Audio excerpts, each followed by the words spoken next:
लक्ष्मण की नींद की कहानी। क्या आप जानते हैं कि लक्ष्मण 14 साल तक क्यों नहीं सोए थे? दरअसल बात उस समय की है जब महाराज दशरथ अयोध्या के रघुवंशी राजा थे। वे श्री राम के पिता थे। उनकी 3 पत्नियां थीं, कौशल्या, सुमित्रा तथा कैकेयी। कैकेयी की एक कुबड़ी दासी थी जिसका नाम था मंथरा, जिसने कैकेयी को बचपन से पाल पोस कर बड़ा किया था और कैकेयी के विवाह के बाद उनके साथ ही आ गई थी। वो एक कुटिल राजनीतिज्ञ थी। उसने कैकेयी को मंत्रणा दी कि राम के राज्य अभिषेक से कैकेयी का भला नहीं होने वाला है। उसने कैकेयी को राजा दशरथ से अपने 2 वर मांगने की सलाह दी। यह घटना उस समय की है जब दशरथ देवों के साथ मिलकर असुरों के विरुद्ध युद्ध कर रहे थे। असुरों को खदेड़ते समय उनका रथ युद्ध के कीचड़ में फंस गया। उस रथ की सारथी स्वयं कैकेयी थी। उसी समय किसी शत्रु ने युद्धास्त्र चलाकर दशरथ को घायल कर दिया। यदि कैकेयी उनके रथ को रणभूमि से दूर ले जाकर उनका उपचार नहीं करती तो दशरथ की मृत्यु निश्चित थी। दशरथ ने होश में आकर कैकेयी से कोई भी 2 वर मांगने का आग्रह किया। उस समय अयोध्या साम्राज्य की परिस्थितियां ठीक नहीं थी, इसलिए कैकेयी ने वो वर मांगने से इनकार कर दिया और ये कहकर टाल दिया कि समय आने पर वो ये वर मांग लेंगे। अब जबकि दुष्ट मंथरा के बहकावे में आकर कैकेयी को यह आभास हो गया कि श्री राम के राज्य अभिषेक के बाद उसका अनहित होने वाला है, उसने उस 2 वर में भरत का राज्य अभिषेक और राम को 14 साल वनवास भेजने के लिए कहा। हालांकि महाराज दशरथ चाहते थे कि श्री राम ही उनका राजपाट संभालेंगे, लेकिन वो ऐसा ना कर सके।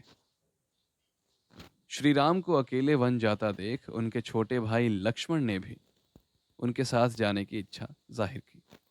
इसके बाद उनकी पत्नी उर्मिला भी साथ जाने की जिद करने लगी, क्योंकि सीता भी अपने पति राम के साथ जंगल में वनवास के लिए जा रही थी। लेकिन लक्ष्मण ने अपनी पत्नी उर्मिला को समझाया और कहा कि वो अपने बड़े भाई और मां समान भाभी सीता की सेवा करने के लिए जा रहे हैं। ऐसे में अगर तुम भी साथ गई तो मैं उनकी सेवा ठीक से नहीं कर पाऊंगा। ये सुन उर्मिला साथ जाने की जिद छोड़ देती है और महल में ही रुक जाती है। वन में पहली रात लक्ष्मण जागते रहे, जबकि राम और सीता सो गए। तभी नींद की देवी निद्रा उनके पास पहुंची। उन्होंने देवी से 14 साल के लिए अकेला छोड़ने की मांग करी, ताकि वो रात दिन अपने भाई और भाभी की रखवाली कर सकें। देवी उनकी भक्ति से प्रभावित होकर सहमत हो गई, लेकिन प्रकृति के नियम की मांग थी कि लक्ष्मण के हिस्से की नींद को कोई और उठाए। लक्ष्मण ने कहा कि मेरी पत्नी उर्मिला के पास जाओ और उसे स्थिति से अवगत कराओ। देवी निद्रा उर्मिला के पास गई। उर्मिला ने सिर झुकाकर उत्तर दिया कि मेरे पति के हिस्से की नींद मुझे 14 साल तक दो, ताकि वो बिना किसी थकान के पूरे समय जाग सके। इसके बाद उर्मिला 14 साल रात दिन सोती रही, जबकि उनके पति राम और सीता की सेवा में जागते रहे। इस कारण लक्ष्मण को गुडाकेश भी कहा जाता है। ऐसे जागी उर्मिला। राम ने रावण को हराने के बाद सीता को बचाया और अयोध्या लौट आए। राम के राज्याभिषेक का दिन आ गया। जैसे ही भजन गाए जा रहे थे और राम के सामने मुकुट लाया गया, लक्ष्मण हंसने लगे।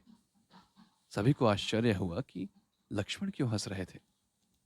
वहीं दरबार में राम और सीता समेत सभी अपराध बोध में चले गए, क्योंकि सभी को अपने गलत काम याद आ गए और सभी को लगा लक्ष्मण उन पर हंस रहे हैं।